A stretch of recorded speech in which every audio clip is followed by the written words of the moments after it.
That wasn't. Oh, wait. Hold on. Sorry, folks. I am having a bit of an amateur hour.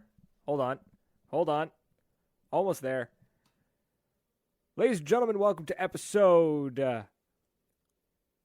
185 of the Maritime Paintball Podcast. I hope I got those numbers right. Anyways,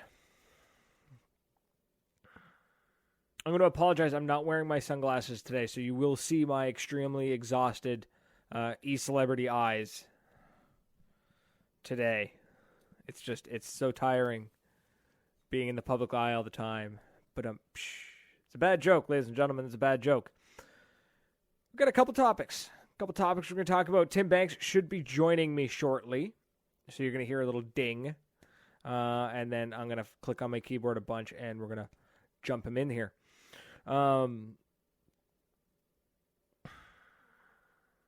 But until then, we're gonna stall for time. And how we're gonna stall for time is that no,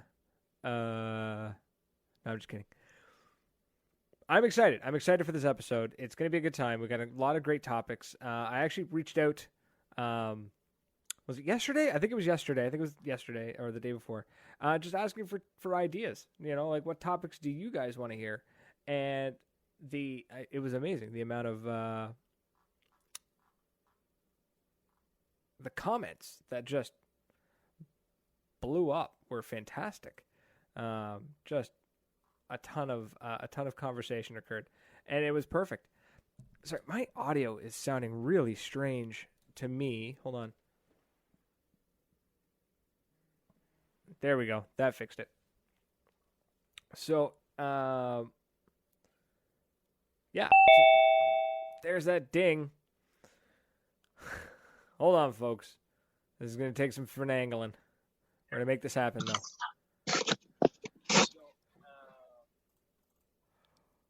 Yeah. Oh.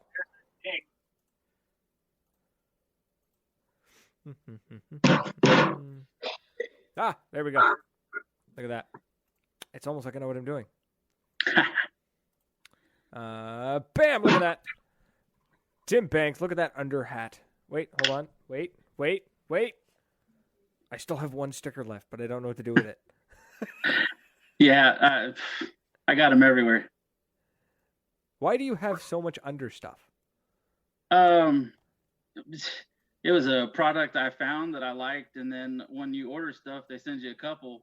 And at Christmas time, he does a gift box, like you pay $75, and then he just throws a bunch of stuff in there, and it's random stuff in the box, and there's always like 15 stickers. Okay, I can dig that. Sorry, hold on. See, with the sunglasses off, everyone can see my eyes darting everywhere. It's freaking me out a little bit. And oh my god, this microphone stand needs to go. It's getting a little bit janky. That's what I get for ordering from a company I can't pronounce the name of and paying $20 US for a microphone stand. Yeah. So, couple of topics. I don't think we're going to touch on like the super hardcore ones. Cuz some of the topics people suggested were deep, like intense. Like somebody wanted to talk about paintball field prices. Somebody wanted to do field comparisons. They wanted to talk about the topic of what supposedly the sport is dying.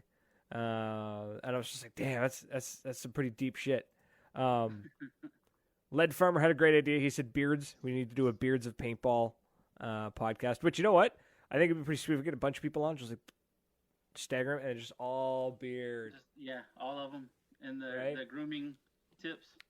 Yeah. What to do before a paintball game, what to do after a paintball game. Oh, yes. Shower. Yeah. Really, though. It's that easy. Just shower. Get that shit out of your beard before it stinks up your beard. So, yeah. I'm going to pick up a couple of the lighter ones. We're going to chat about a couple of lighter ones. Unless there is something you have that you want to chat about. Oh, God.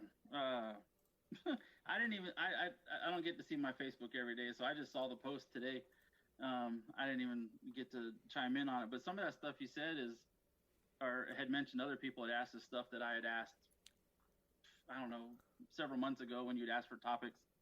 I don't know all the ins and outs of the sport. I don't Nobody play on does. Yeah, I don't know.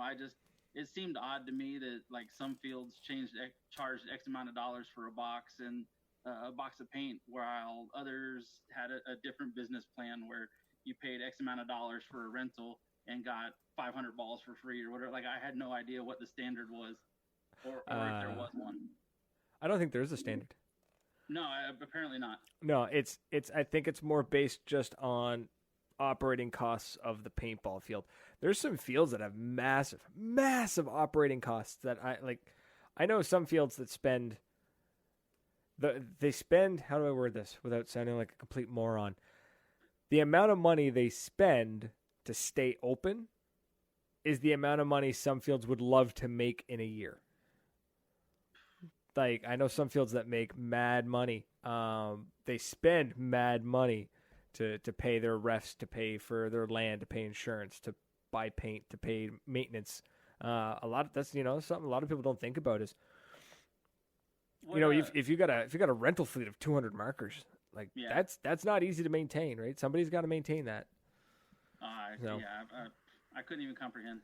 I know before I'd heard you mention it, but like, what's the term that outlaw field? Like somebody's backyard? Yeah, an outlaw field. So basically, an outlaw field is kind of where I guess the sport started. I guess right? It's outlaw fields, but basically the idea is that it's some dude's yard or some dude owns a bunch of land, and they people just go out and play paintball, and it's usually teams versus team, and it's usually pretty organized.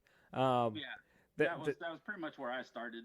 I lived in a corner of West Texas where the towns are 30 minutes apart, and there was no fields in a reasonable driving distance. So you had to play in somebody's backyard. When I was a kid, we played BB gun wars. We shot BB guns at each other. Q-tips, man. Stuff a Q-tip down the end of there, and then boom! And if you were lucky, it's stuck in them. So that was the good times, right? Shooting Q-tips and BBs at each other. I know all about that, man. You just you pump it just once or twice, not like the 10 or 12 that you're supposed to, and you're just like, I'm not going to take his eye out.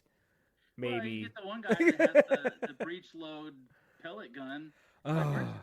What Czechoslovakian company did you buy that from? Oh, dude, I had the crack barrel one.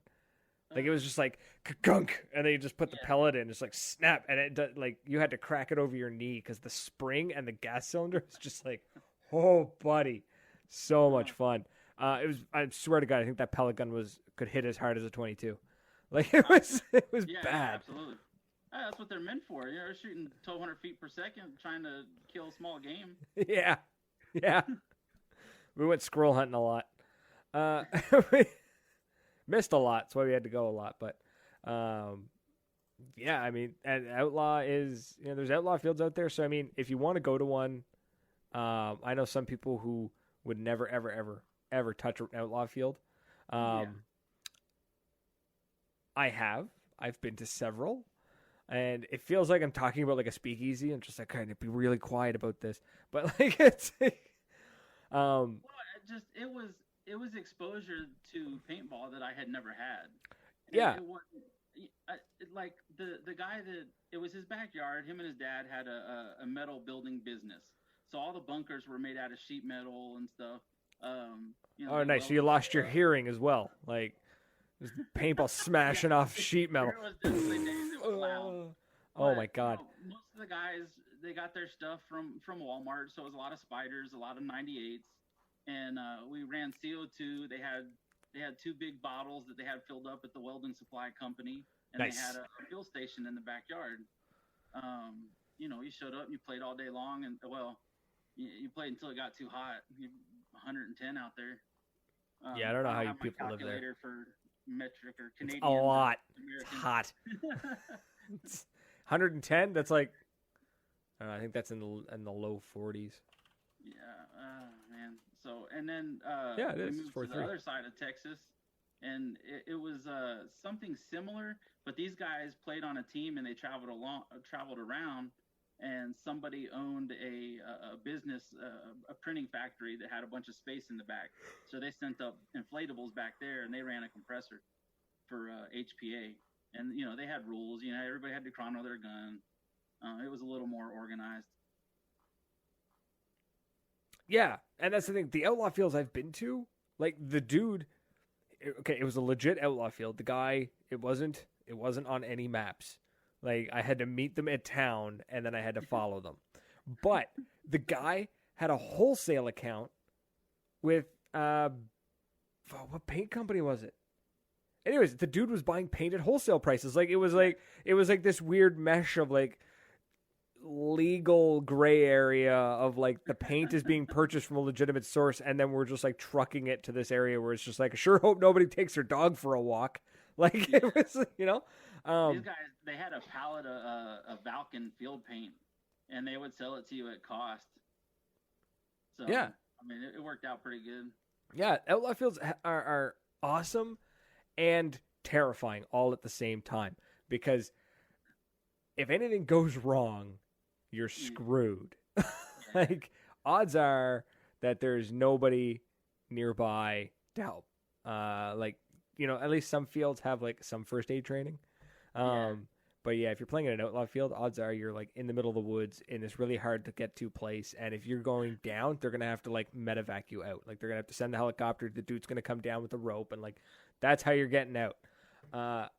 But I highly recommend it anyways. If you can play at a legitimately safe outlaw, and that is an oxymoron, a legitimately safe outlaw field. If you can play in an outlaw field that isn't run by a moron, try it. It's sort of like you really shouldn't drink bootleg moonshine, but you still should. Yeah, you got to try it once. Yeah, exactly. You might go blind, but you got to try it. So, yeah, it's sort of like outlaw paintball. You might go blind. You might not. So, yeah, nobody was checking their masks. Like, you had those guys with the airsoft masks that had barely had plastic in them. Yes. Oh my goodness, I keep yawning. I'm exhausted. I work retail, man. It's Christmas, and you'd think I'd be busy, but I'm not. I'm actually tired from not being busy. It's the strangest thing. No, it sucks, but it's the strangest sensation going to work, and I'm just like, all right, I'm gonna be busy. It's gonna be retail. I gotta sell shit, and I get there, and it's like, there's nobody here. There's no customer. Kevin Money. Kevin hasn't been around for ages. Sorry, he's just jumped into the comments. Right. Devin Fraser's asking Dave Fraser, dropping weird questions. He's asking if I'm going to become the event organizer for the Ultimate Woodsball League next year.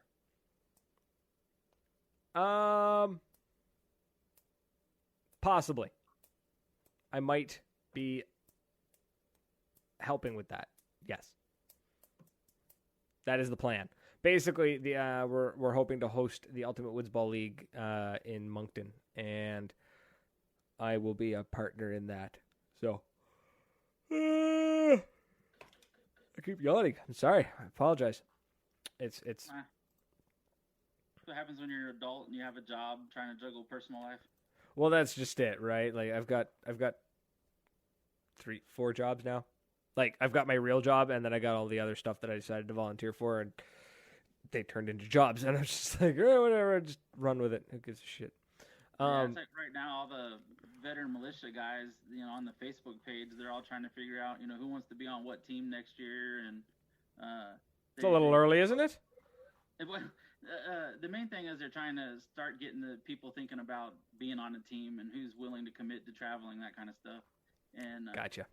One guy was just like, put your name here if you're interested or something. And I was like, man, I don't even know the first thing about inflatables or speedball or snap shooting.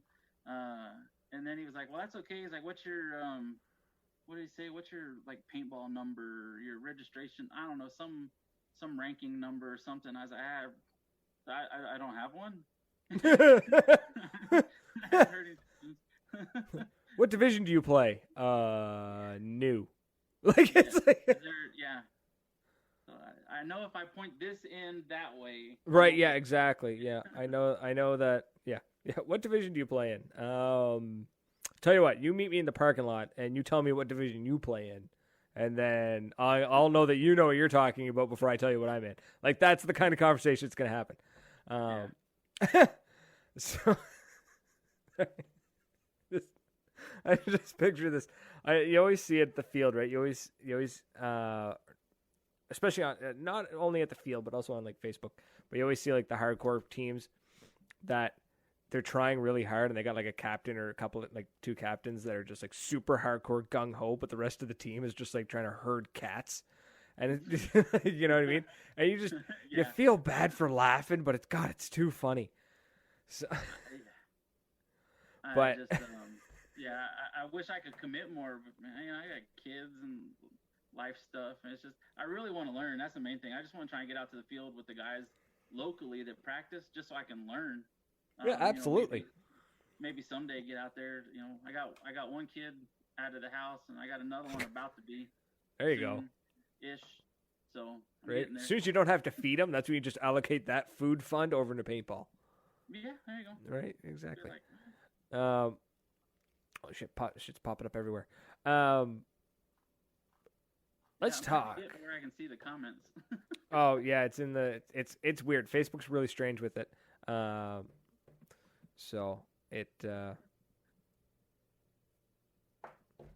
Oh my god, I can't think straight. Jesus, what the hell is wrong with me? It sorts the comments by relevance. So the more popular the comment, the higher it goes. Because Facebook's like, this is the comment you want to read. Except half the time you just want to see it in chronological order, and it's just like, no, piss off. I want to see the newest comment. But one of the topics there, somebody brought up. It's a really funny one. I want to step into a little bit and talk about it for like 2 seconds. But basically, it's William Gordon posted up. He's like, let's do. And William Gordon's a great guy. He runs PlayerFirst.ca and the OPPA. He's been on the show a few times, and the man is intense. But he drops this one in the comments. He goes, step by step, how to get sponsored. Ooh. So, step 1, you got to play. Step 2, you got to be useful.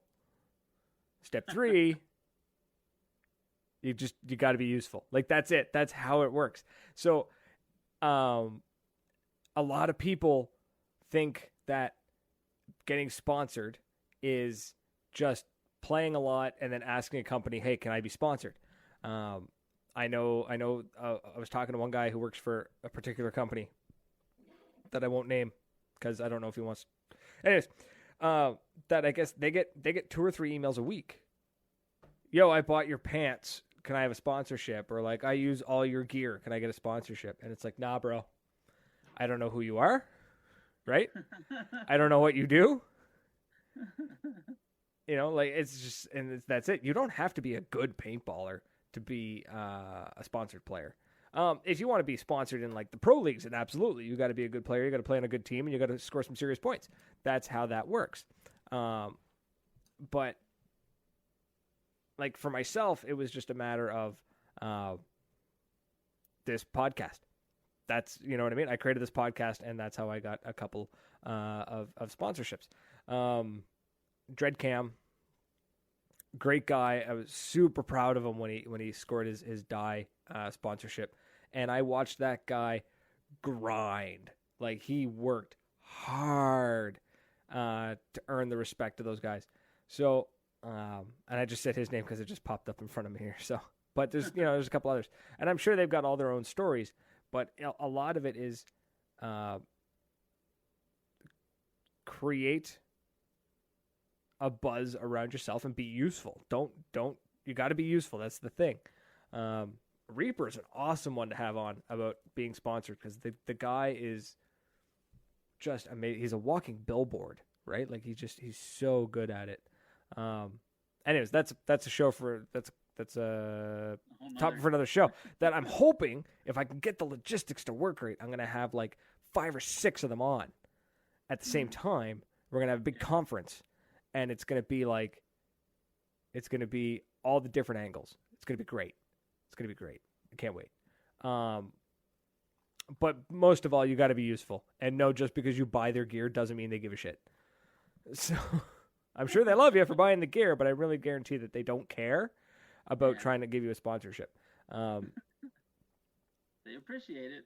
Right, absolutely. They appreciate it, the business, and they love you as a player. But you got to think about it this way: is if by giving you free gear or money, will they sell more gear? That's that's what it boils down to. Yeah. Right? So if they give you a marker or a mask or a full kit or whatever the hell the company's offering, will they make more money, a return on their investment? So that's what you really got to think about. Another one that came up in the topics, and this will be interesting because you're in Texas. So you're about as far away from me as you possibly can be. So I'm very intrigued by this. I'm looking forward to this. Paintball field prices are getting too expensive. True or false? Not around here locally. Locally, it seems pretty good. So what do you pay? What do you pay a case? For a case, like, so a couple of fields here, what they do is it's like $15 for the starter package, and the starter package is your marker, your paint, your marker, your mask, the free air all day long. Yep. And then 500 balls. Okay. And So then the standard rental package.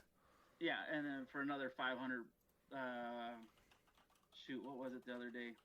I know it was me. It was me and two others. It was $50, and I had about a case of paint. Now it wasn't. They have a couple different levels of paint. They had like 1 star, 2 star, something. Yeah. But I took 2 boys that had never been, and they had. I don't want to put all their business out. Anyway, they're going through a rough patch, so I was just trying to get them some time to vent and shoot people, and kind of get some male bonding for them, because they didn't have a male figure anymore.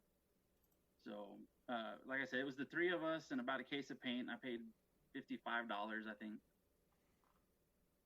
Of course, I already had my own stuff, but we had one rental. Okay. So I don't know. But there's 3 other fields, and they're all pretty similar priced. Okay, that's So you paid $55 US for one rental package? Well, one rental package, and what ended up being 2,000. Okay, cool. So that pretty much matches what we would pay here, give or take. So the local field here that I play at, it's $45 for your marker mask, 3 hours of play, 500 paintballs, and all the air for the day. He does his rental things are 3-hour intervals, so he does 3 hours, and then he brings in another group and does 3 hours. Another group does 3 hours. Wow. So that's 45 Canadian, and then a case of paint is a little bit expensive for the area. It's $110 Canadian for a case of paint. So that equals it to like $80 US. But there's fields here that charge, like they have no field fee. They have no air fee. They charge paint. That's it. And they'll charge $75 for a case of paint. And that's it. And that's what you pay. So you paid about like $55 US for 2,000 rounds, and away you go. So I'm guessing where you are in Texas, is it like a big built up metropolis area, or are you kind of like on the outskirts? Yeah, El Paso's pretty big. Okay, El Paso, yeah. Yeah. So where I'm at, pretty sure like the province I live in has the same population as El Paso. It's very small. We don't have a lot of money. We're the poorest part of the country. We actually are. Fun fact. The province I live in is on the road to being the first province in Canadian history to declare bankruptcy. Awesome. That means the economy is going to collapse. Good time to buy property. And we'll see. Maybe I will. But if you go like 12 hours west to like Toronto, you're looking at like $200 for a case of paint. Like, it's outrageous. It's insane. But these fields are indoor in the heart of Toronto. Like, they're in a city with, like, several millions of people. So the property tax there is outrageous. The operating costs, outrageous. So, it's hard. So when people talk about, like, our paintball prices getting too high, you really got to look at where you're playing. If you're playing at this itty-bitty, tiny little mom-and-pop paintball field that has been around for ages because it's not their sole means of income, so any money the field makes, it just goes back into the field, then that's why you're not paying a lot of money. But if you go to a field that employs several full-time employees, plus it's in the middle of a metropolis area, plus it's got, a stupid amount of land, then yeah, you're going to pay a lot of money. Can you imagine playing at a paintball field? Like, imagine a paintball field being, how do I put this? Because there's one in Montreal. But I think it's like 2 or 3 acres in downtown Montreal. That's like 2 or 3 acres in the center of Houston, Texas. Wow. Like, that's a lot of money. That's a lot of property. Real estate. So they're going to charge a lot of money to play there because you can take the bus to the paintball field. So it's you gotta. There's a lot of ups and downs to it. It's like property. Property is more expensive in the more in bigger places, and it's cheaper in the less. So that's how paintball works. And so a lot of people will talk about, it's getting too expensive. Well, take a look at things around the field. Is everything else getting expensive too? Is it getting expensive to live there? Is it getting expensive to buy food there? Is it getting expensive to buy gas there? Then it's going to be expensive to play paintball. That's just how it works. Yeah, I didn't. Like I said, I had no idea what it was to run a field. Like, I had never played on a field like that until we moved back to El Paso, because I had always played in the outlaw fields. So the first time I went, and it was $20, whatever it was for the day, and I probably forked out another 20 for extra balls. But it's just, I think that was why I asked on one of the first podcasts I watched. I had asked, why is it that it costs X amount of dollars for paint here when it costs X amount of dollars for paint there, or whatever. It's just I didn't realize the difference, and as far as running costs, operating costs for fields in different areas. Yeah. Out here, all the fields are pretty much on the outskirts of the city limits. They're more in the county, and they're on land that's not highly developed. So it's not really. I don't think it's costing them that much to be out there, but. Yeah, it probably isn't, and that that's, so yeah, that's just the thing. It just, the paintball community. It's the problem is that we're all very connected. Paintballers seek out other paintballers, and then you find out, like, for me to go from my typical $60 to $75 for a case of paint and no field fee, la da da da playing paintball in the Maritimes, but then if I were to just take a trip to Montreal, Quebec, and then just get slammed with like $200 for a case of paint, that's going to blow my mind. Like, that's ridiculous. That's outrageous. How can people pay this? And then, some fields have membership fees that cut your cost of paint way down. Like, you pay like $300 a year, and now you're only paying $80 a case. Some stuff like that happens. But I always equate it to, like, the housing market. I was talking to a friend of mine in Toronto. He, he closed on a house. He sold a house. It was a duplex. So he shares a wall. Mm-hmm. And at the time, it was $900-something thousand. It was like $900,000 house. He paid almost $1 million for a house that he shares a wall with somebody. Wow. My house, which is not a mansion by any means. Not connected to anybody? No, I have almost 1.5 acres of my own private land. Oh, nice. For $128,000. So, Good stuff. but you know what I mean? Like, that's the difference in the markets. And people don't pay attention to that. You got to look at the markets. Yeah. So, yeah, Well, that's. I also think that, just in listening to the podcast, a lot of the fields are really about getting the birthday parties. Yes. Like, if I understand just from listening to you guys, like that's the bread and butter. It is. It is. Because the average paintballer is very, very good at knowing the exact number of paintballs that they need for the day. Right? Like, I'm only going to need 2 bags today, boys. Right, yeah. The average paintballer will walk onto the field and be like, I need exactly 244 paintballs. Like, they know. They know what they need. And they will... They've refined it, right? They've refined their gameplay and their style of play to the point where they don't shoot a lot of paint. They tend to roll with friends. So, like, friends will split on a case of paint kind of thing. So the fields don't make a lot of money off of experienced players. Well, yeah, I mean, the only thing they're paying for is the paint, because they're bringing their equipment. Like, one of the fields I go to here, it's if you have all your own stuff and you're bringing field paint, they still charge you like it's a step below the rental package. So if a rental package is $15, they're charging you $10 basically for air. Yeah. That's just it's kind of how it works, right? Like, it's paintball fields don't make money off of existing players, and that's why a lot of paintball fields will do these memberships with existing players. So it's like, oh, you want to play here every single weekend and get a discount on paint? Then pay like $300 or $400 a year for a membership. In which case, it's pure profit to them. They made some money. You get a couple of hundred players who do that, and boom, you got some money. But then the rental players, so the parties of 10 or 12 or 20 or 30 kids that show up,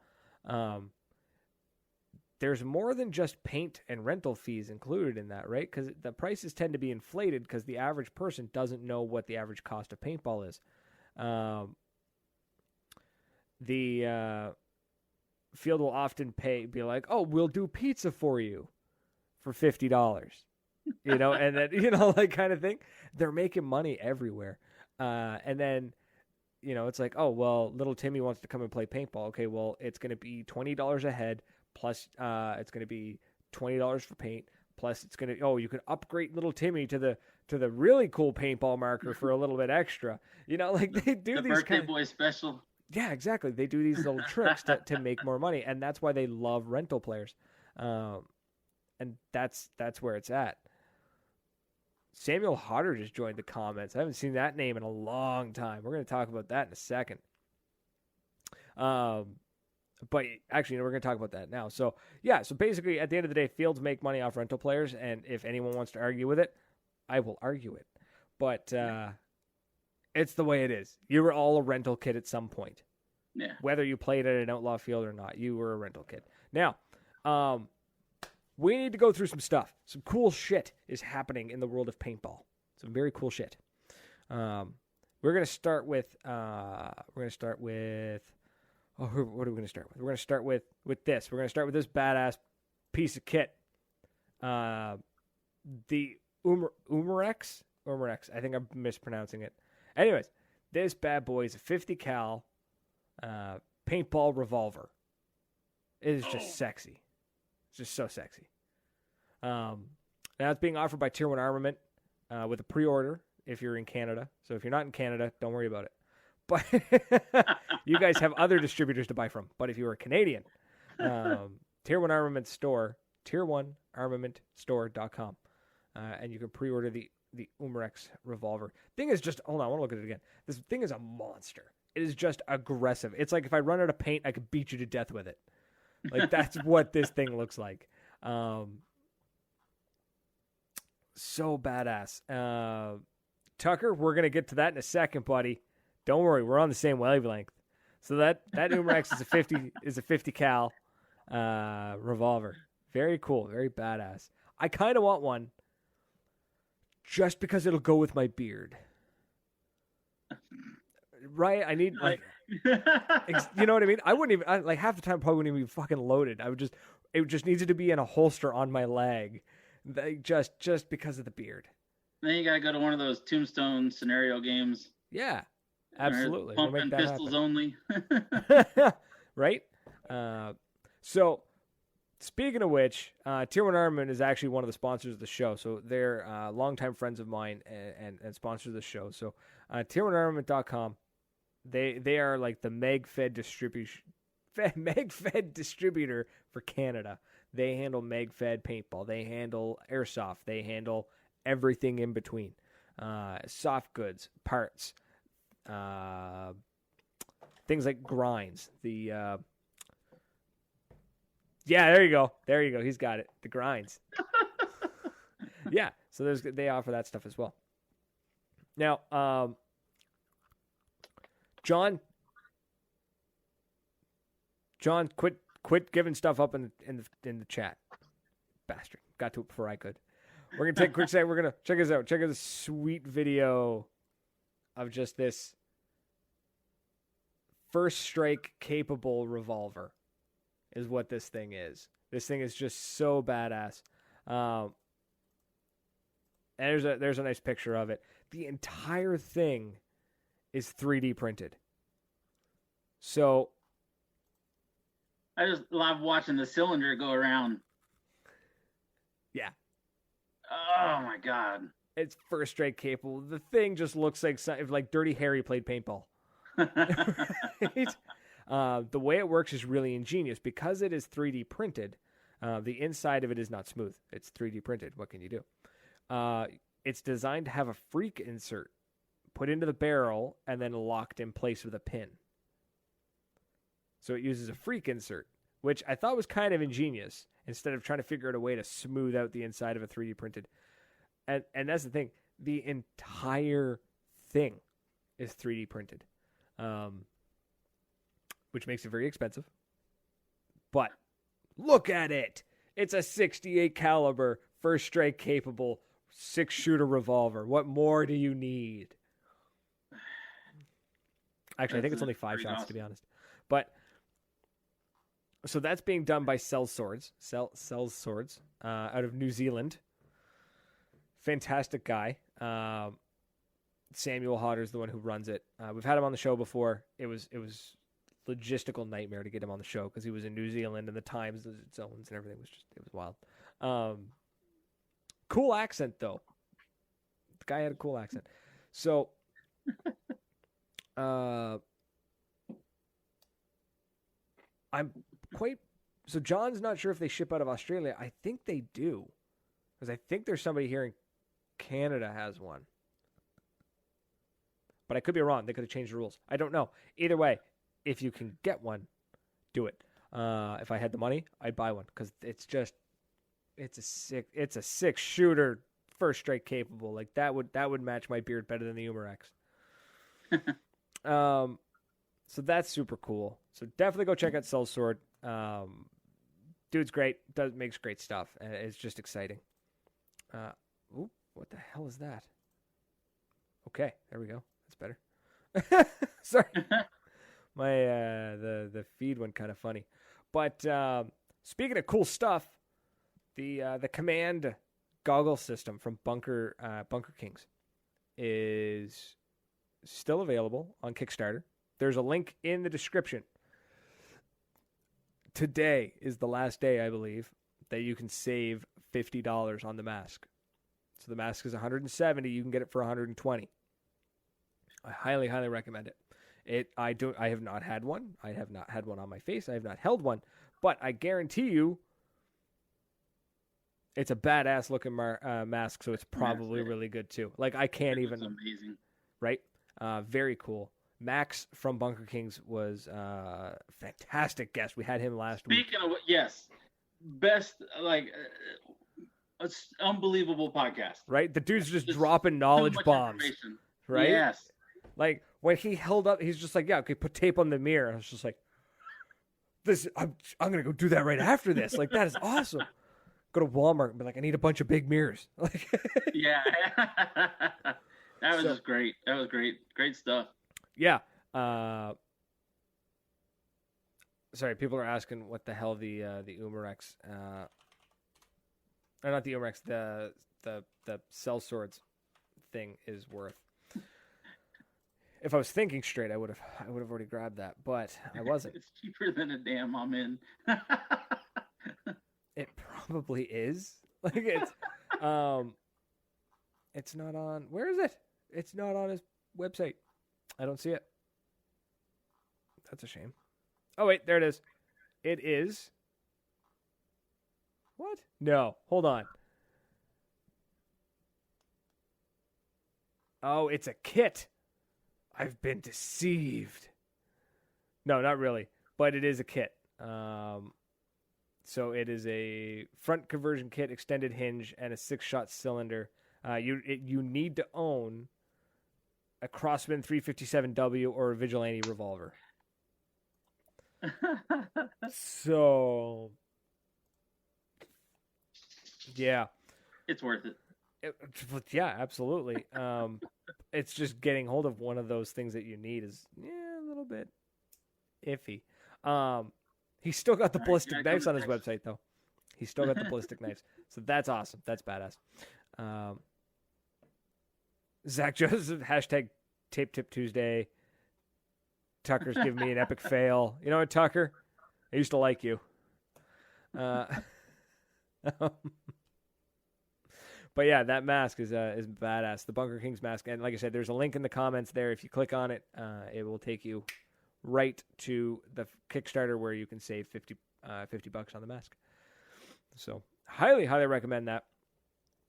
It looks like a very promising mask, and I'm super pumped about it. Now, on to the next thing. My God, there's so much to talk about. I never thought I'd get to this point in the podcast, but Maritime Paintball Podcast and PB Swag Bag are working together to save you some cash, so you could save 10%. Hold on, I'm gonna do my inner nightmare. Save 10% with promo code MPP10 on PB Swag Bag.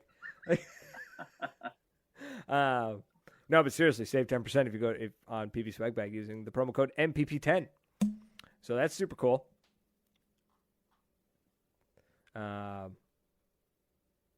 Yeah, super badass. I love the swag bags. This is where I got this hat and a bunch of stickers, which I think I stuck them all to my water bottle, which I've lost, which really sucks. But you get some sweet stickers, swag bag, hashtag stay fresh. Definitely worth stickers. It's so many stickers. Like I still got I gotta get rid of this one and I gotta do something with this one. I think there's a little one kicking around here somewhere. Like my desk is just an absolute mess. I have a big rolling tote that I have stickers all of. I have nice. a plastic bin with a bunch of O-rings and parts in it. They got stickers on. Sorry. Yeah, that's what I need to start doing. Covering like I need a big box. I need a roller box. Jesus, I keep losing train of thought. PB Swag Bag, yeah, save 10%. I've tagged them in the comments, or not in the comments, in the description, so you feel free to click on that. Their website is kind of long to type on a screen. It's pbswagbag.myshopify.com. So, I mean, it's great. They're using a legitimate, POS website system, rather than just being like, yo, dude, just PayPal me the money. Don't worry about it.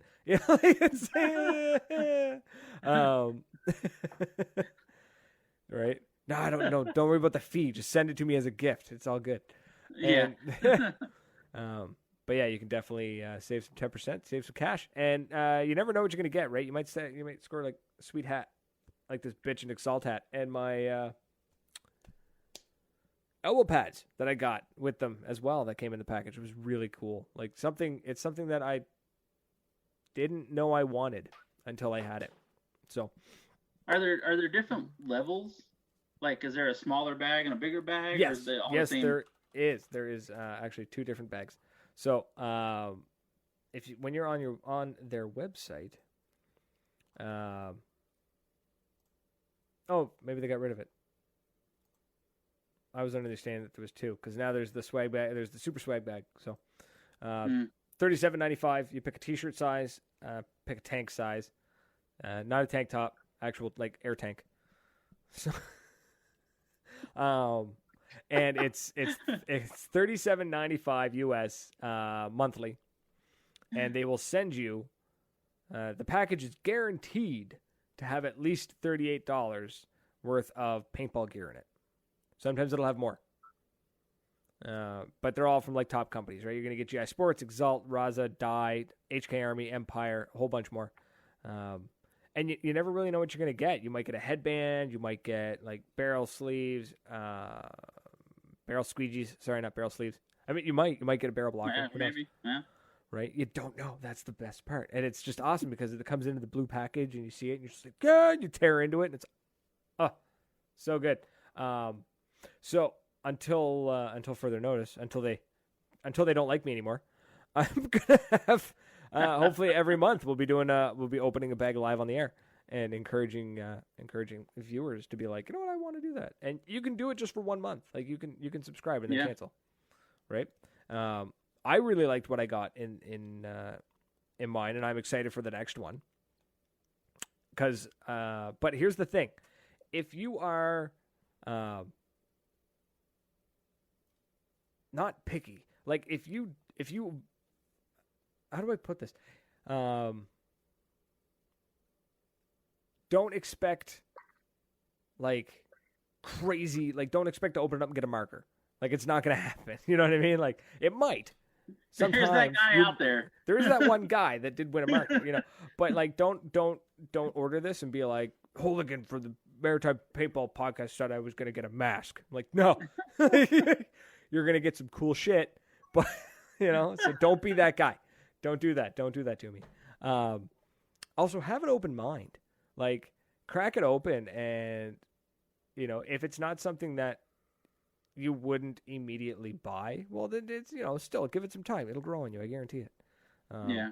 But don't crack it open and be like, "What do you mean? This part doesn't fit in my T15." Like, well, dude, first you bought a T15. Don't be a salty paintball player. Right. You know what I mean? I know plenty of MagFed guys who would have gotten an Exalt hat and would have been pissed. Right? So, or the elbow pads, and they would have been like, "This isn't Milsim." I'm like, "Well, put it on under your combats, dumbass." Yeah, no, you know, never see it. you know? So go in with an open mind, but I guarantee you'll love whatever you're going to get. And if you don't, well, John Cobb, of course, team tag spotted, buddy. I lost my red one, though. I used to have a red one. It's gone somewhere. I don't know. It's probably at some field right now. Some rental player keeps probably running around with a hooligan like team tag on and not even knowing what it is. Guarantee you that's happening somewhere right now. Somewhere in North America. Sorry,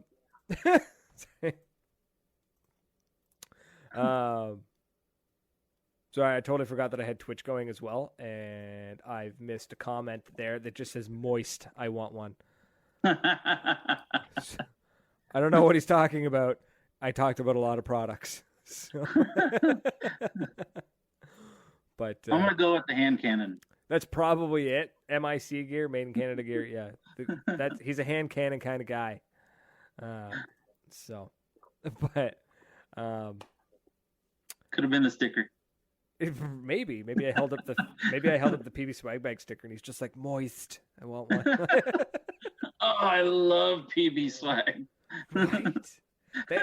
What did I do with the other one? Oh, I think it's on the water bottle. It's my favorite sticker so far, though. Like, no, you know, like no disrespect to Under or nothing, but it's the Subway logo when it just says "Stay Fresh," and I was like, that's great. I love that because we have more Subways than Tim Hortons in Canada. Fun fact of the day. Where was I going with that thought? It's gone, long gone. Anyways. Folks, do us a favor and check out all of the people that have been supporting the podcast. Some very, very important people are the Patreon supporters. Mary, Ryan, Sizzle, Dave, Sage, Jeff, Alex, Dr. Rush, Tony, Tim, Justin. I'm going to have to start doing like top 3 or something, or like, so I don't know. It's getting a bit much. Have a rotation. That's a good idea. Anyways, these people are fantastic. They're Patreon supporters. They help financially support the podcast and help us along. Patreon.com/Maritime Milsim Podcast. I need to fix that, and I don't know how. But if you want to become a supporter, just head on over. You can donate as little or as much as you want. It is a monthly charge, but it does help us keep the lights on. And we are working on some very cool projects that require capital that I don't have. So, we're trying, really are trying. Like this, we are doing a tech mat, which is available for pre-order on Etsy.com. Got mine. So, yeah, right. So Etsy.com, and you just look up Maritime Paintball, and we will pop up, and you can pre-order this. It is $20 Canadian plus shipping.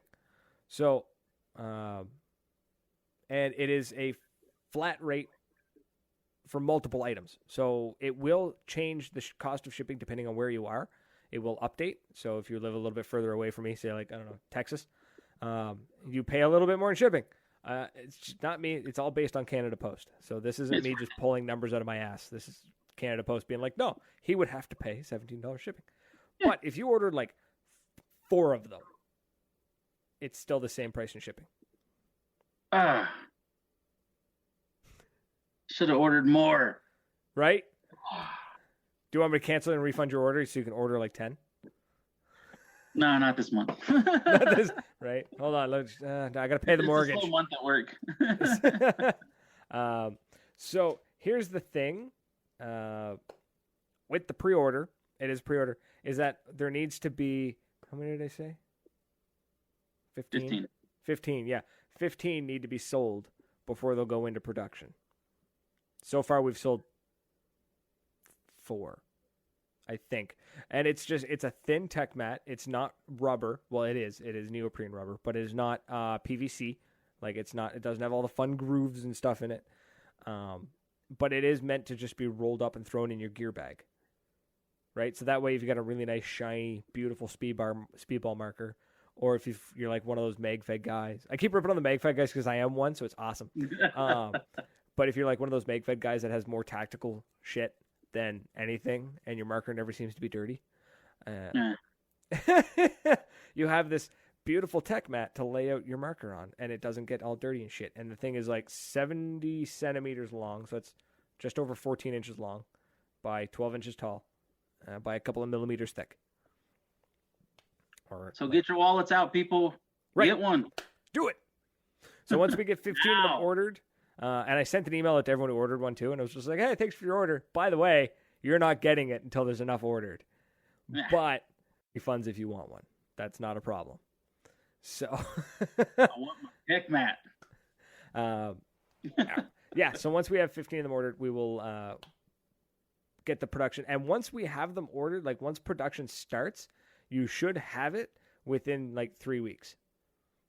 Like production time takes nothing. It's very fast, and then shipping out to you. It'll actually probably take longer for it to get to you than it will to get to me. So that's in the works. And there's a link in the description for that as well to pre-order the tech mat. I'll just be glad not to set my stuff on a dirty towel. And that's the next thing we're gonna do is we're gonna try looking at like towels and stuff. I'm still working on a headband. I've got an artist who did up a design which didn't work, so we scrapped it completely, and we started over again. But we are getting a bandana made, proper bandana. Where you at on that beer? Not good. Not good.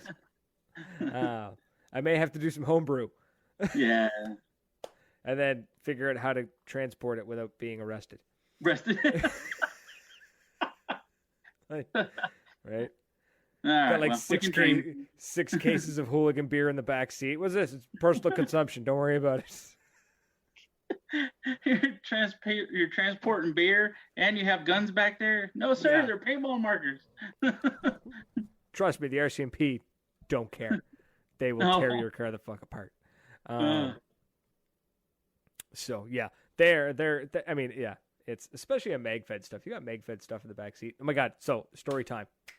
One of the guys here, I won't name names, that was hilarious. Okay, so he's driving to the field. He was super late, and we all gave him shit for it. And we're like, why? Why were you so late? But he said he was going down the highway, and he's got all of his paintball gear in the bed of his truck. Right? He just throws his gear bags into the bed of the truck. Yeah. So apparently, he left one of his markers out of the bag but he just threw it in the bed of the truck. Figured it wasn't going to be a big deal because he's just driving through like the back roads around. Anyways, and it would have been fine, except he was driving along, and then the cop car pulls up behind him, lights and sirens. Woo! Right? Pull over. So he pulls over, sticks his hand out the window and drops his keys on the ground. Then both hands come out of the door, and he steps out of the truck with both hands. Wow, the white exposure on the camera just went fucking nuts. So it was the forearm. It was the forearm cut. Look at that.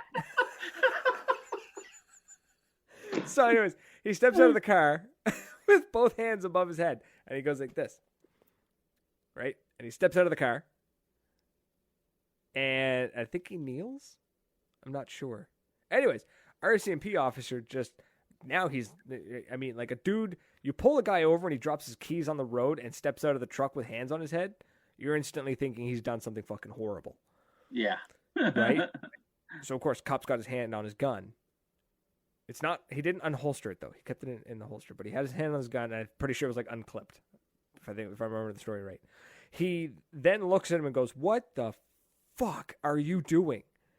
And the guy's just like, "Well, I've got mag-fed paintball markers in the trunk of the truck, and I wanted to make sure that you didn't think they were real. So I'm like," and the dude's like, "I'm pulling you over because Tim Hortons cups were flying out of the bed of your truck.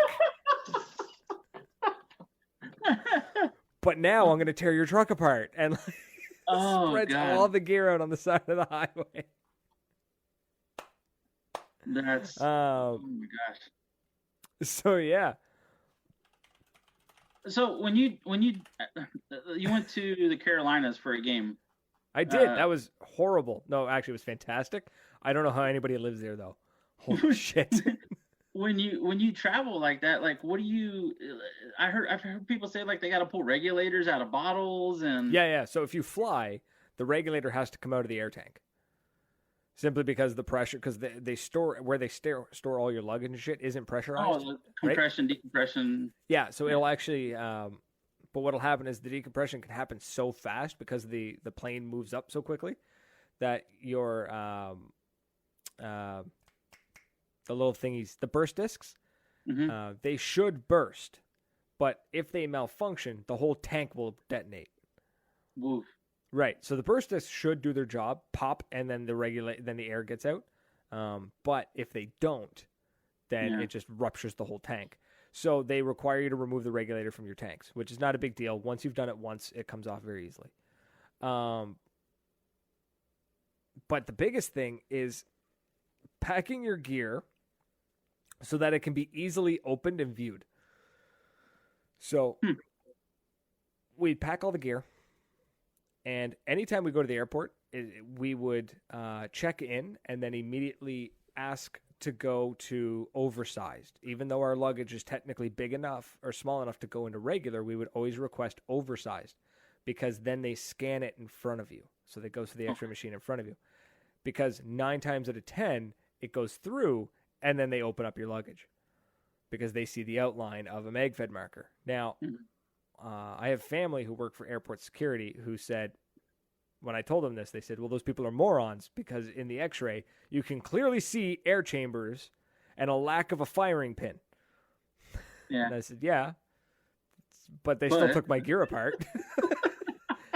So anyways, they're like, "Yeah, it's just, that's usually," they said the less experienced and usually end up stuck on oversized because it's not as crucial. It's not as fast paced.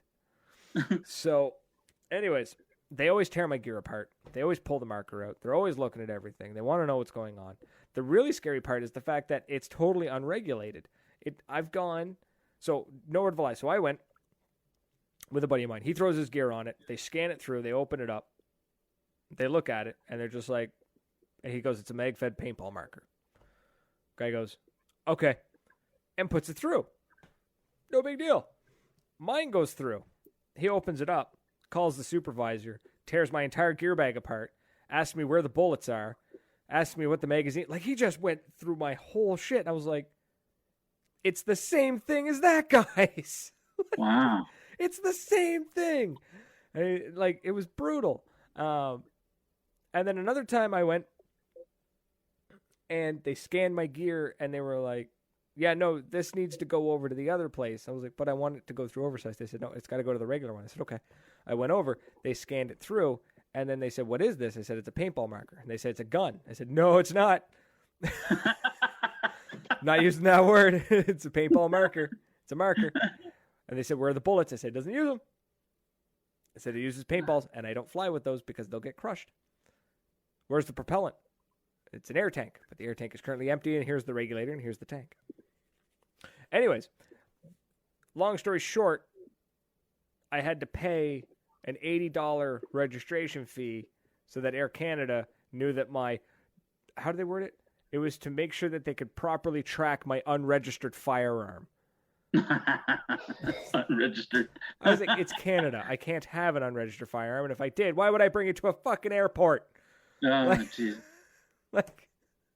So anyways, that only happened once. And that was from flying to Fredericton to Toronto. But when I flew from Toronto, from Halifax to LaGuardia, New York, and then from LaGuardia to North Carolina, no issues. None whatsoever. Crazy. Like, it's so random. But the biggest thing you can do is stay calm, don't get agitated, and just make sure that you always refer to it as a marker, because they will try and make you say the word gun. So, yeah. Yeah, well, I follow a bunch of people on Facebook, and Wolf had a post. It was like an X-ray of his marker in the bag. He had a picture of it on his Facebook. I mean, I'd like to know how he got hold of that. I'm very curious to see how, I'd love to know, because it would be very interesting. I'd love to see what mine looks like. I've seen what mine looks like in the X-ray machine, because they've turned it to me, and they were like, yo, what the hell is that? And I was like, oh, because it was one day I forgot to take the regulator off my tank, and they caught it. Oh. Because that's something they look for. And I was just like, ooh. But she was like a super nice lady, and she was just like, yeah, don't worry, dear. I'm like, yeah, this is awesome. She's like, this is why we do this, to make sure stuff like that doesn't happen. Sweet. Sorry. Awesome. I was like, can I dig it out? Like, I can just take the rag off now. Boop, done. Woohoo. But yeah. Anyways, yeah, I've seen it go through, and I was looking at it. I was like, it's obviously not a firearm.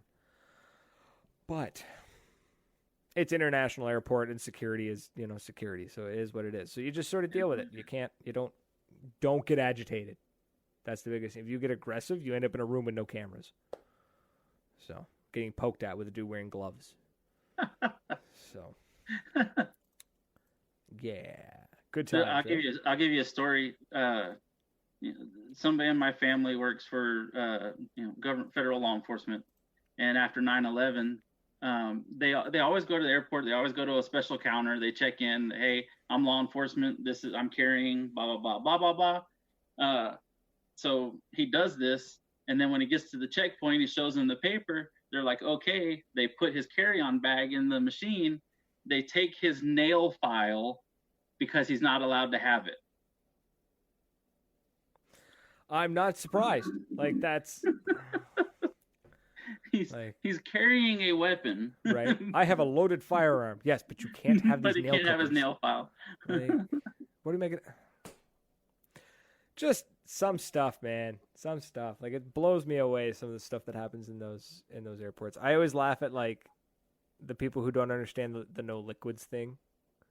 Apparently somebody, I don't know if this is true or not, but I want to see somebody do this. Because apparently somebody had a 1 liter bottle of water, and they were told you can't take that on the plane. They're like, it's too much. And he's like, oh, my bad. I guess he just divides it up amongst a bunch of little bottles, and they were like, okay, now you're good. So I want to see if it's true. I don't want to be the one to test that. But I want to see if it's true. I want to know if that works or not. Because if it does, that's hilarious. Because in that case, I'm bringing mini sips on the plane. So. Oh, but yeah. Geez. Yeah, traveling with paintball gear is fun.